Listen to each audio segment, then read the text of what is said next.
Welcome to The Definitive Wrap, where we report the truth about American exceptionalism. We love our flag, we love our country, and we believe in America.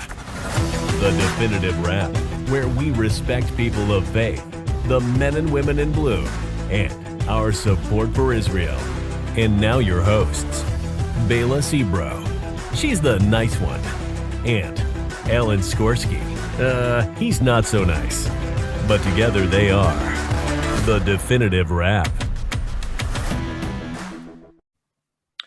I'm Alan Skorsky with my co-host Bela Sebro, and welcome to The Definitive Wrap, where we discuss the news items the mainstream media just won't touch. The Definitive Wrap is proud to be the official podcast of VinNews.com. In 2005, I wrote a column warning that the days of steadfast Democrat support for Israel was waning. I saw it during the Democrat primaries when Howard Dean rose to the top of the pack following his referring to Hamas as soldiers, then his assurance to Jews that he would be a safe candidate because, quote, my wife is Jewish. I saw further evidence during the 8 years of the Obama administration, the first J Street president who showed America, the world, and other weak-kneed Democrats that openly criticizing Israel and creating daylight between the U.S. and Israel would not lead to any political consequences. I understood what Israel and the Jews were facing when I saw Jewish publications like Haaretz and The Forward, pundits like Peter Beinart, and activists like If Not Now, openly calling on America to punish Israel, while the ADL continued to serve as an arm of the Democrat Party. In 2018, we all saw it, when the Jewish left said they are just four voices, and they ignored the real threat of the power of four openly anti-Semitic freshmen and how they would dictate our foreign policy. These four voices, together with their supporters in Gaza and Ramallah, blood libel Israel with terms like genocide, ethnic cleansing, and genocide. These false terms are used intentionally to delegitimize Israel while inflaming the Arab streets against Israel and Jews worldwide. For the first time, Jews living in New York, home to the largest Jewish population in America, are being set upon by these hate-mongering mobs in large measure because we ignored all these warnings. Now in 2021, we are seeing the consequences of all these warnings that were dismissed and swept under the rug by those putting loyalty to a political ideology over the well-being of the one Jewish state. Today, we are honored to have an expert on all matters related to Israel, well-known professor and attorney Thane Rosenbaum, whom Bela will introduce shortly after her opening comments. Bela? Thank you, Alan. Yes, in recent weeks, Jews have been under attack, assaulted while advocating peacefully for Israel in Times Square, harassed walking to synagogue in Brooklyn, beaten while dining in LA, targeted in Seattle, South Florida, and across the United States and around the world. For more than 2 decades, anti-Semitism has been on the rise, first in Europe and other regions, and more recently here in the United States. Yet too many have been inclined to look away or only call out anti-Jewish hate when it aligns with their political agenda or fits a certain narrative. But anti-Semitism doesn't lend itself to sound bites and mustn't be instrumentalized for partisan purposes. It is the world's oldest hatred, and that it's been morphed and modernized, plaguing society in new and insidious ways. Indeed, the history of anti-Semitism shows that left unchecked, it threatens Jews and also non-Jews alike. While the sources of anti-Semitism may be varied, the reaction from the world should be simple: outrage and action. But the silence is deafening. We want to know, where's the outrage? With us today, Thane Rosenbaum is a law professor and distinguished university professor at Touro College, where he directs the Forum on Life, Culture, and Society, and who writes widely on Jewish-related themes. He's a legal and Middle East analyst, novelist, essayist, and the author of numerous books of fiction and nonfiction, including Saving Free Speech from Itself and The Myth of Moral Justice, Why Our Legal System Fails to Do What's Right. And his recent columns appear in the Jewish Journal of Los Angeles and has written for the New York Times, Washington Post, Wall Street Journal, LA Times, and The Daily Beast, amongst other publications. He's the legal analyst for CBS News Radio and is a contributor to Newsmax TV. He hosts the talk show at the 92nd Street Y. Thane, welcome to our show. It is an absolute honor. Thanks so much, Alan and Bela. I've heard so many great things about this show, and I've been listening to it, and I thought, when are they going to invite me? Well, it's incredible, and we feel incredibly privileged to be sitting with you here. Thane, how did we get from there to here? For years, major American media largely ignored or belittled facts provided annually by the FBI. Every year, way before and even during the COVID-19 pandemic, two truths were confirmed over and over again. African Americans were the #1 target of race-based hate crimes, and American Jews, comprising less than 2% of the population, were the #1 target of religion-based hate crimes. In 2019, a year before the coronavirus pandemic, 62% of all hate crimes based on religion were against Jews. It is true that the mass murder of 11 Jews at Theyre in Pittsburgh was heavily covered by the media, but if it didn't bleed, it didn't lead, and not much was made of desecrations of synagogues during Black Lives Matter related unrest or arson attacks against Jewish houses of worship from Delaware to Oregon. And despite the continuing physical attacks against religious Jews in New York, anti-Semitism rarely made front page news, with significant exception of the New York Post. While the New York Police Department tried mightily to make a difference, changing winds of woke kept anti-Semitism off the front burner of the media or the political elite they covered. So my question is, how did we get from there to here? Well, Bela, before I answer that, let me say I love the wordplay on bleed and lead. That was compelling. Look, I am often catastrophically wrong. So let me start with that. I literally had said for decades two things that turned out to be not true, and they both sort of answer your question, which is that the hellhole that I've been in university life for most of my professional career would stay on campus. The hatred of Israel and the hatred of Jews would be fashionable only among arts and science faculty who can't publish, can't write, can't speak, can only do one thing: manipulate students. And I thought, well, you know, I don't deal with them. I don't talk to them. They all despise me. They can't publish books of any kind because they're really awful. And all they do is wake up in the morning, grind their teeth, and say, how do we harm Jews today? This is true on campuses all around the country, right? Just how do we libel Jews?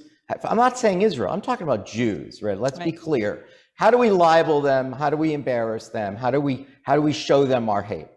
So I just said, well, all right, look, I don't care. I have a life outside campus. I barely talk to someone, never invited to the faculty lounge. And by the way, it's one of the reasons, the main reason why when Alan Kadish at Touro College offered me this lovely position, distinguished university professor, which is a big deal, but I parachuted out of NYU because I wanted to be able to speak freely. And I wasn't able to do it. I wasn't allowed. There were petitions every week for me to be fired. I reached an age where I was tired of it. They couldn't do it and wouldn't do it. But the students and the faculty, you know, it was people would chase me down and say, how many Palestinian children have you killed? And I would say, to the best of my knowledge, none, or any children of any kind. But this is what my life was like. So I said, hellhole, yeah, that's what life was like on a university campus, especially at NYU. NYU is at the top, now I'm not there anymore, so I don't mind telling the truth, at the top level of Jew hatred, at the very highest. They should be very proud. If you're an NYU donor, you should give them more money because they're at the very top level. So, so I thought it's confined to the campus. Well, that turned out to be wrong. The second thing is that I said was that I'd been covering since the early 2000s violence against Jews in Europe, specifically in France. And I'd written about it for a number of places. No one seemed to pay much attention. Remember, President Obama infamously referred to the words, a bunch of folks were killed at a kosher market. Folks, yes. Right? Let's just remember, it's not just UN Security Resolution 2334 that he failed to veto, right? This nonsense that this is the best friend of his, he is no friend of Jews. And let me just say one thing. Whenever you point to Jews that know him, they're not Jews. They're not. The Pritzkers aren't Jews. They're just not Jews. I mean, not Jews like what you mean Jews. They were born Jewish technically, but they're embarrassed by it. I forgot what's the guy who, the CNN, his former senior advisor, Axelrod. He's not Jewish. I'm sorry. I don't want him credited as a Jew. He was senior advisor to Obama. He's, as far as I'm concerned, he's responsible. He's there. He was afraid to speak, or he was pushing Rahm Emanuel. They're not Jews. They're not Jews. They're not Jews in any way that you would want them at your home for Shabbat dinner or any dinner. They're just not. So I just assumed that what I was writing about in Europe would never happen in the United States. Violence in Europe, 70 years after, and this was probably started around 65 years after the Holocaust. Now it's, I guess it's 76. But when I first started writing about this about 15, 16 years ago, and let me say, it wasn't widely covered, as you point out. Forget here, what was happening in Europe was not widely covered. And I wrote about it, and people, patronized me. Oh, that's Thane, it's nice of you to keep the light on. But I never thought that the liberalism of what the United States meant that we would lose all bearings on what we believed to be a multi-ethnic liberal society. And that clearly anti-Semitism in the United States would only be limited to what I would call cowardly anti-Semitism, anonymous anti-Semitism, spray painting, Nazi symbols on a shul, desecrating a Jewish synagogue, cowards, right? The difference is the cowards most of the time are the right wing, which has been exaggerated in this country as if they're the problem. They're not the problem. The problem was the hellhole that I lived through.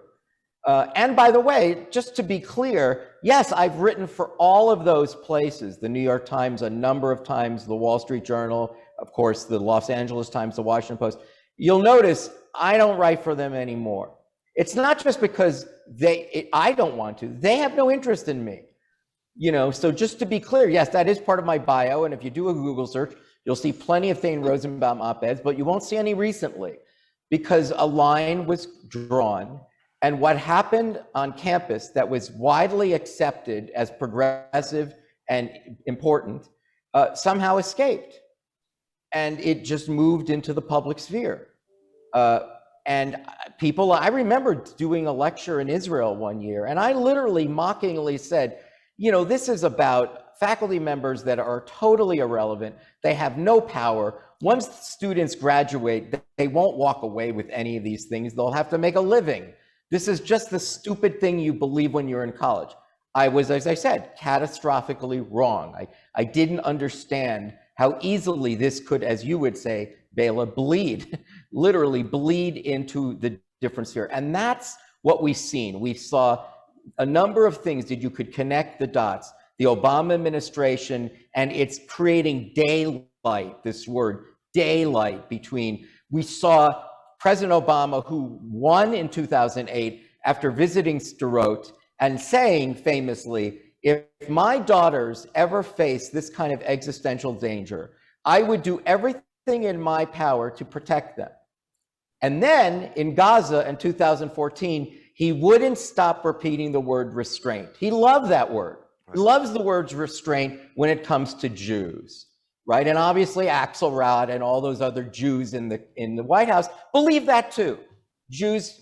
By the way, Rahm Emanuel, really? Your father's Israeli, right? I mean, really?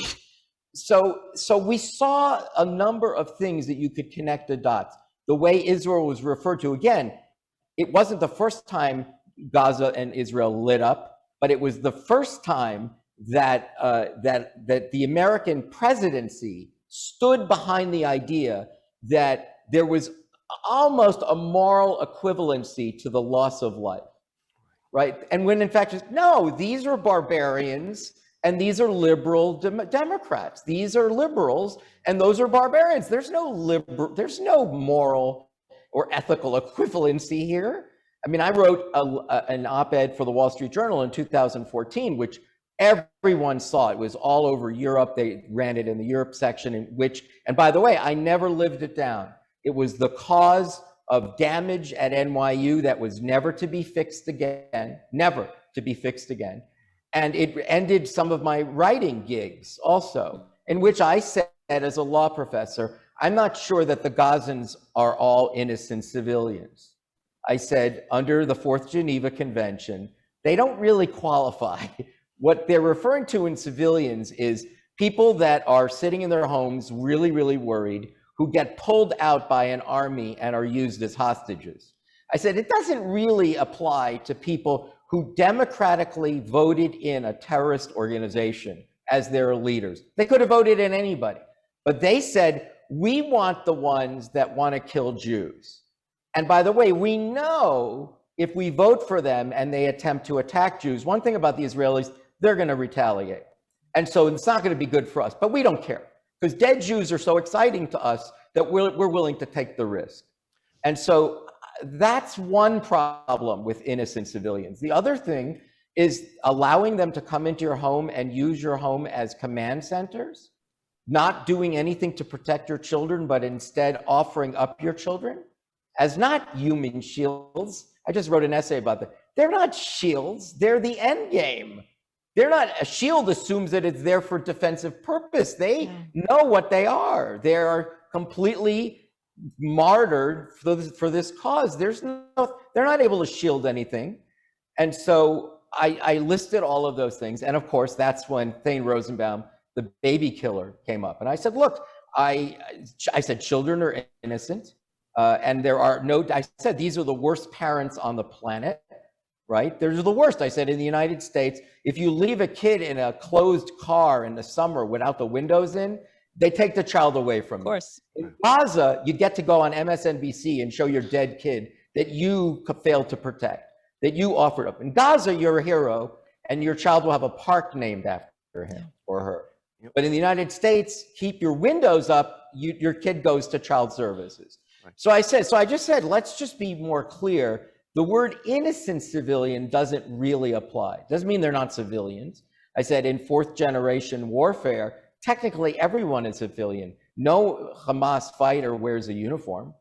We're not meeting Israel in battle. This is not the old school Jordan, Syria, and Egypt. We're not having a tank fight in a deserted, if they would be willing, I mean, I raised this years ago during the first Hamas war. I said, you'd set up a camp for children of Hamas, take them over to Sderot, bring in clowns and make them happy and give them food and just hope that God that their parents survive. There's all sorts of, Israel would have happily said, come across the border, we'll set things up. Also, if your wives, send them across the border, for God's sakes. You want your wives dead? And the answer is yes, we want our wives dead. We win when we die. Right. This is, there's an old, I said this on Newsmax the other day. I said, there's an old Israeli joke about this, but it's not funny. They said, we can't allow the Arabs to out crazy us. I don't know if you've heard that. It's one of my favorite lines. What does that mean? They're crazy. Not all of them, but those that are involved in this struggle are insane. There's a pathology there. And instead of talking about Israel as perpetrating genocide, someone on the progressive side should say, you need to get a lot of Xanax, you have to send stuff down to them because they're mentally deranged. Something's not right about the way they think. It's really twisted. And the fact that there's an equivocation or an equivalence is really stunning. And in my view, it emanates from the Obama administration that although he was criticized by progressives for not being progressive enough, I think he laid the groundwork for what we're seeing today. And so this progressive movement of the squad, all of this are connected dots. What I would argue is the tsunami that left the university and settled into the public sphere. Right. It's a long answer, but that's what that is how I would answer it, Bela. That's how we got here. We smugly believed that it was, or I surely did, confined to the universities. Kids would grow out of it. The faculty members have no influence anywhere. They're complete lowlifes. So what do we have to worry about? And this is America. The police will be here. No, they're not. We're defunding the police. All of a sudden, white Jews are white privileged. Israel is a colonial settler enterprise. There are only white people from Brooklyn there. There are no dark-skinned people there. There's no Miss Ethiopia. Miss Israel was Ethiopian. Really? Apartheid. Supreme Court justices are Arab. Yeah, that's apartheid. Sure. Jews and Israelis sit on public transportation together. Yeah, that's apartheid. Yeah, Jews and Israelis go to restaurants and sit together. Yeah, apartheid, of course. Yes, AOC. That's exactly what an insult to South African racism to say this is apartheid. Really? Genocide. Well, let me just give you the numbers.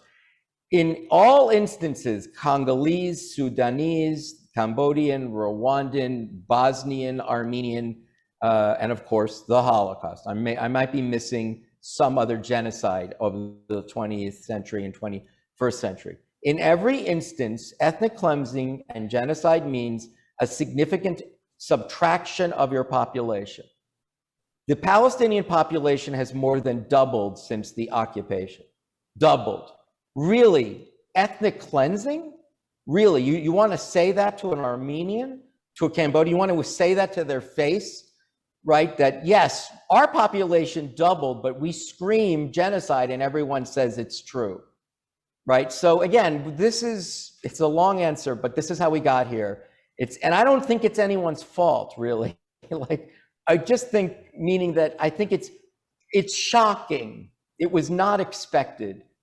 It was not expected. And I'll tell you why. In Europe, although France is the largest Jewish community throughout Europe, they never had the cultural and political influence that Jewish Americans have had for the last, 40 years here. It's never been the same, right? In terms of elected public officials, in terms of lobbying efforts on Capitol Hill, we know, just in terms of, just the numbers of people of influence that would be able to speak to anti-Semitism if it got to this point. And again, that didn't happen. Everyone is running away, including our public figures. Schumer, an absolute coward, useless. Schiff, Nadler goes to my shul. I can't even look at him. Of course, Feinstein. This is not leadership. And they're not, again, let me go back to, they're not Jews. They're not Jews. Yes, of course, Schumer will throw out a Yiddish word, but he's not a Jew. Because no Jew in his position would have said and not said what he's done in the last, weeks. Right. So, Professor, your answer opened up like 4 or 5 questions for me. I'm sure. Bela, I won't hog all the time. But, but there are a few things, though. Number one, in politics, years ago, a lot of it was theatrics. Each side gets up in front of the microphone and they yell and they scream because they're playing to their constituents. We no longer have that. We now have an agenda-driven political environment. The Squad, the 4 of them who supposedly rank like in the 400s as far as accomplishments go, they're not there to serve the constituents. They're there to drive an agenda. You mentioned the Jewish senators and Jewish politicians. How is it that not one of them has the guts to stand up to them? And I'll give you just one example because there are many. When Rashida Tlaib from Michigan said that her ancestors welcomed the Jews escaping Europe only to be displaced by them, how is it that not one Jew said, excuse me, your ancestors were Nazi collaborators. Your ancestors told the British, block the Jews or we'll blow your buildings up. And not one Jew had the courage to stand up to them. Oh, but here, Alan, let me just say, and your ancestors were in Hebron slaughtering 69 Jews that you purportedly welcomed in 1923 or 1926. Right. Before there ever was a Jewish homeland, your ancestors have always remained so bloodthirsty that you slaughtered Jews in Hebron. Yeah, welcoming. Right. Yeah, thanks for that welcome. Right, and then 4 weeks ago, you had the J Street Conference. I paid my $36 to get in. Every speaker, without fail, bashed Israel, occupation.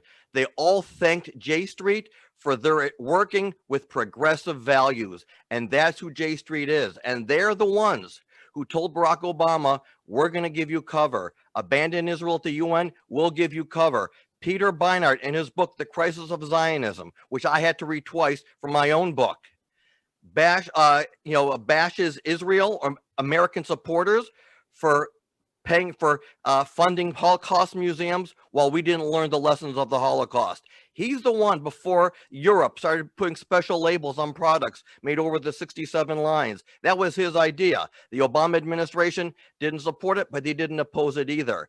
And we talk about truth, apartheid, and the examples you gave, see, that's our mistake. We're not battling truth. They're not promoting truth. We're not battling it. This is a war of words to stir up and inflame emotions. By accusing Israel of genocide, ethnic cleansing, apartheid, you're going to come back and show them pictures? Look, Jews and Arabs sing on trains. Who cares? That's not what it is. This is intentional to delegitimize Israel and to put a bullseye on every single Jew in America. It's working in Europe. It's going to happen here. And as you see here, the cops today are afraid. And if you're not afraid to attack a cop, you're sure the hell not going to be afraid to attack a Jew. So there, I have two thoughts to that quickly, and then Bela will jump back in, I guess. The first is that there are two ways to look at what you've talked about, Alan. One is to say that there's a long history of Palestinian, to the extent to which that's a term of art that means something, right, as opposed to Arabs that once lived in Palestine and could have ended up as Israeli Arabs, right? In any other different context, they would have just been Israelis. So, again, I said this in a recent essay. I said, the West Bank has never not been occupied. People don't understand this. It was never, and I can take you to Babylonians, the Ottoman Turks, the Assyrians, the Romans, the Greeks, the British, the Jordanians. It's never, and then of course now purportedly the Israelis. Of all that long list, and I think if you go back to ancient Greece before Rome, you realize that this is all after the fall of King David, right? That it has been occupied this entire time. Only Israel has a legitimate legal claim of title. Of all the occupiers, the only one that could actually make a legal argument under any international or real estate law would be the Israelis. And guess what? The Palestinians are the one people that have never actually occupied the land that they claim to be their state, right? They're the only ones. That's an irony. Yeah, I'm not saying they didn't live there. Of course they lived there, but so did Jews, right? But they've never was there a state in Palestine, and never were they responsible for that state at no point. So yes, there's a long history of Palestinian Arab violence against Jews that won't end, and as you said, collaborators with Hitler. But the other side is different. When we talk about the university, right, what that did is, look, they ran out of ideology, postmodernism, they ran out deconstructionism, they ran out communism. And these guys, if they don't have an ideology, they don't have a life, right? That and the faculty lounge, that's all they live for. So they developed one which was basically called anti-colonialism, which gives them an opportunity to attack any white person, right? The UK, Western Europe, and of course Israel, white people from Brooklyn and Flatbush. That's all we know. We don't know them. They have no claim. They're stealing Arab land. They're a colonialist enterprise. So for garden variety, certainly of the intellectual left, Jew haters in the United States, here's the twisted problem. They turned anti-Semitism into a human rights issue. It's almost fiendishly, freakishly genius. No one ever thought of this before. Why don't we just call anti-Semitism a human rights cause? We won't call it anti-Semitism, we'll call it something else. We'll call it anti-Zionism. We'll make distinctions between Jews and Zionists when we don't really think that's true, but we'll make these fake distinctions. We'll use words, loaded words that can only mean one thing: evil, apartheid, genocide, right? We'll use those words to describe it. We'll talk about the word stolen, right? Stolen is a very powerful word. We know this because Donald Trump Look what, by using the word stolen, mobilized the whole movement. Using the word stolen gets you a lot. And because most people are ignorant, haven't read a book and never traveled anywhere, and can't find Israel on a map, why don't we just pretend that Israel was created in 1967? No one will check. How will they know? They'd have to know how to read, they have to want to look it up, and they won't want to know the answer. So let's just tell them it started in 67, where Jews took over Arab land. So you have on one side natural born killers of Jews, the Palestinians. And you really got to really dig deep to find those that don't enjoy the thought, the romantic idea of dead Jews. They really like it, it's enjoyable. And then you have this other side, the intellectual left, that said, we really hate Jews and always have. We've always had sort of very clandestine ways of expressing it, but now we have a very open one. This is awesome.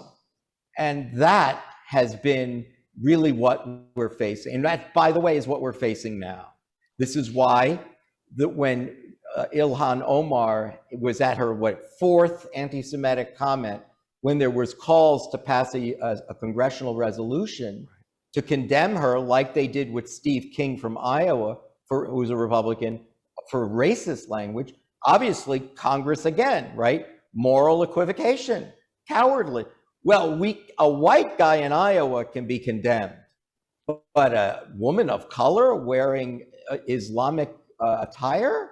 No, you couldn't condemn her. So we'll just pass a general anti-discrimination resolution that includes anti-Semitism, but guess what? It also includes Islamophobia. Correct. And so again, human rights issue, frame it that in the end, it doesn't matter. What you do to Jews doesn't matter, because in the end, they deserve it. Right. Whatever it is, they deserve it.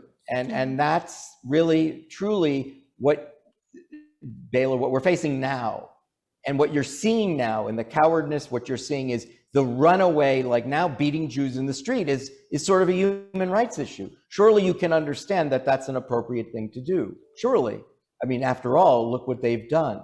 Right. Yeah. So those are the things. And Alan, also, I would say, I agree with you. I'm not that sanguine that this gets fixed. I don't know how. I wish I was smart enough to know how. Sorry, Bayla, I think you got interrupted. No, it's fine. Thane, I'm a journalist too, but totally and certainly not in your high league. One of the things that we know is that the written word is life itself. In your article, The Big Lie, published in White Rose magazine, you talk about lies and how they are disguised and how words are misapplied. We all know that lying is a form of communication that involves the deceiver and the deceived. And the manifestation of lies can be complete deception, half-truth, exaggerations, and important omissions. You actually give a good psychological analysis of how lies can affect the viewpoints of people globally. Please share with us how the lies and their methods with regard to Hamas gaslighted people globally. Well, I know this is, I'm not really a journalist, I'm really an essayist. And I'm always off to the next one. So if you could just tell me one thing that I said there, I might actually remember what I listed as. Do you remember? Because to me, that's probably 3 or 4 essays ago. You mentioned in your article how Hamas is the ones that are being victimized. Oh, and right. Somehow it's accepted globally. But how do they make that happen? How you spoke about that? You spoke a little bit about their gaslighting methods. So if you can elaborate, it would be well. Part of them are the ones that we've just discussed: apartheid, genocide, ethnic cleansing, colonial settler enterprise. Those, to me, are the big ticket items. Most people, everything that I just said before, have never heard anything like that. By the way, most Jews, most people who will listen to this, some of them will write to you, I hope, and say, I didn't know the Palestinian population had doubled since the occupation. How is that a genocide? Right? I didn't know that there was never actually a country, Palestine, and in fact, the one country that it's never actually been a country before. It's always been occupied. And when Jordan occupied it for 19 years, no one said a word about occupation. And when Egypt occupied Gaza for 19 years, 17 or 19 years, no one said anything about occupation. Why is it only an occupation when Israel had it, when Jews have it, right? When they say, this is really about human rights and self-determination, you have to ask the question, why is only one nation on the planet delegitimized as a state? None of the others, not Syria, not Iran, none of the others. No mass murders, 500,000 Syrians were killed in the civil war. No one says to Syria, you're a delegitimized state. If you only can identify one state that doesn't deserve the right to exist, and it happens to be a Jewish one, you've just said you're an anti-Semite, right? And you should be able to say this to people in dinners, and you should just say what I just said. If that's the only state that you're identifying, then how can you claim not to be an anti-Semite? Because there are actual occupiers. Again, Israel has a claim of title, right? I mean, look, in my view, I'm a liberal Democrat, just to be on record, right? I voted for Biden, right? I voted for Obama. So I am dangerous to them. You know why? I'm my own man. Nobody owns me. I'm my own man. I think and say what I want. That's why I went to Touro. I'm grateful to be there. I wanted the opportunity to say and write what I wanted to say. So I'm a dangerous. This is one of the reasons why Newsmax brought me in as a contributor. I'm dangerous. Right. I'm a Jewish intellectual on the left who's calling out the truth. Oh my God, that's scary. On the left, yeah. You and Alan Dershowitz. In fact, yeah, sorry. I was the literary editor for Tikkun magazine. People don't even remember this. Yeah. I mean, Thane Rosenbaum was they're to the left of the nation. Right. And so what I'm saying is that it's the word games and the manipulation, what you're describing as the gaslighting, is things that are not widely known and are not used to rebut this other things. Like, to me, that's what Schumer and Nadler should be doing. The first thing they should have done is called the joint press conference with all the Jewish members of Congress. That's what I would have done. If I was the chief of staff of any of them, I would say, Chuck, Senator Schumer, why don't you grow one? Really, why don't you try being heroic? I know you've never tried before. Instead of being what you are, try to be something else. Call a press conference and surround yourself. You're the majority leader, should be you the one that speaks. And said, we are here in particular to rebut and respond to a series of libels that are being too widely disseminated in a very dangerous way. And we believe it'll lead to violence in the street. By the way, it did. Right, it did. But I would have told them to do it weeks ago. Maybe we could have avoided this. Right. In fact, these are not true. Right. And we, as Jewish lawmakers who are American citizens, are standing up for the truth. And we would do the same for any other people that would be so libeled. And by the way, our people have a history of being libeled. And so we're especially sensitive to that as American Jews. We believe that what happened with the Bayless trial in Russia, that happened in the Dreyfus affair in Paris, we came here, my parents came here, my grandparents, whatever they are, parents, grandparents, my parents were Holocaust survivors. I am first generation. I am proud of being a first generation American Jew. But I would think that the lawmakers had an opportunity to give a short history lesson of Jews around the world and said, America was a shining example of something that would never happen. Not happen. Yes.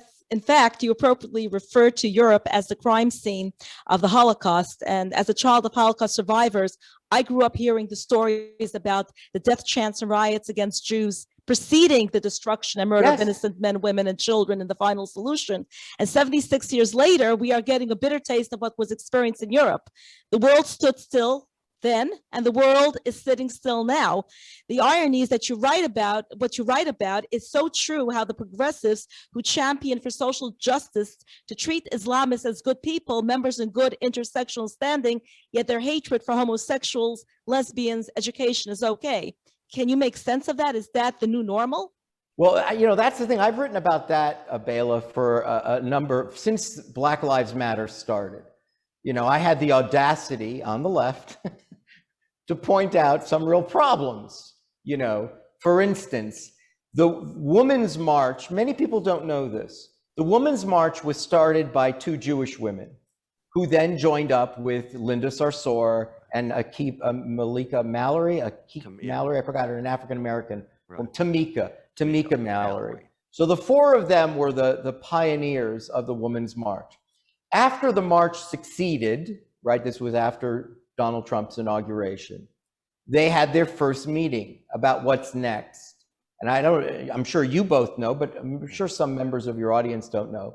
What happened next was Tamika Mallory and Linda Sarsour told the two Jewish co-founders, by the way, the two Jewish women started it first. So it's not they're just four co-founders. There were two Jewish women who joined up. They were told, keep your mouth shut and listen to us. That's what life is like from now on. Why? You're white and you're Jewish. Your ancestors were involved in the slave trade. And your job is to show your respect of your white privilege and keep your mouth shut and listen to the Arab and the African-American women here who have much more interesting things to say. The two Jewish women looked at each other in utter shock and left. They're done. Of course, they were not welcomed. They were only welcomed to help get it started. And they were essentially kicked out because were told to keep your mouth shut and listen to us. And so, yes, we have a problem. The progressive left have romanticized, you know, from the Black Lives Matter movement to critical race theory, which we see on campus, the idea of the hatred of white privilege and the ascension, the elevation of the voices of people of color, and the accusation, the false accusations. You know, at Oberlin, there's a professor, a female professor, that said the following: we should not be offering courses on the Holocaust because the Holocaust is white on white crime. Let me repeat that to you and your audience. We shouldn't be teaching courses on the Holocaust because it's white on white crime, and white on white crime doesn't matter. And so this is what we're facing. And because Jews have a long history of progressivism and attachment to liberal causes, certainly in the Democratic Party, since all these Tikkun Olam Reform synagogues have social activism committees, and they say the words Tikkun Olam without having a clue what it actually means, it doesn't mean that you cannot also show a repair of your own people. It doesn't also somehow mean that you reject the protections of your own people. It does not mean. It does not mean that you attack your own people in order to demonstrate morally how superior you are. Because that's the other thing, this attachment that Jews have to demonize Israel as an opportunity to show what a good person they are. What a good person they are. African Americans won't let you say the words black on black crime, but Jews are perfectly fine talking about apartheid states. What? How twisted is that? How is that evidence of what a high SAT gets you? Yeah. So look, all I could say is yes, the point that you read out of that essay, Bela, is something I feel very strongly about, is the co-opting of Jews into this broader struggle. Right? It's one thing, just let's be clear. There's a reason, you know, there's a reason why I was alone for all these years on campuses, because Jewish faculty members were afraid to touch me because I'm radioactive. Right. They liked life to be better in the faculty lounge. Some of them just shut their mouths and never said anything. They didn't disagree with me. They just wanted life to be better. Okay. Professor, and so they kept their mouth. We're about to get cut off. We're gonna, I know that Alan has a tremendous amount of questions that we do, and we've gone over our time. Of course I'll come back. I'm sorry that went so quick. No, please, this has been so incredible. Okay. Thane, it's been an absolute honor and pleasure and privilege having you join us today as our guest. Thank you to our listening audience for tuning in, and to VinNews.com for our show being their official podcast. I would love to continue this going on, and I know Alan has a tremendous amount of questions, and you know I do too. We'll come back. So please join us again. Thank you. Bye. Thank you. Thanks for listening to The Definitive Wrap with your hosts, Bela Sebro and Alan Skorsky. Be sure to tell your family and friends they also can listen to The Definitive Wrap on Apple Music, Spotify, Google Play, and your favorite streaming service. See you next time on The Definitive Wrap.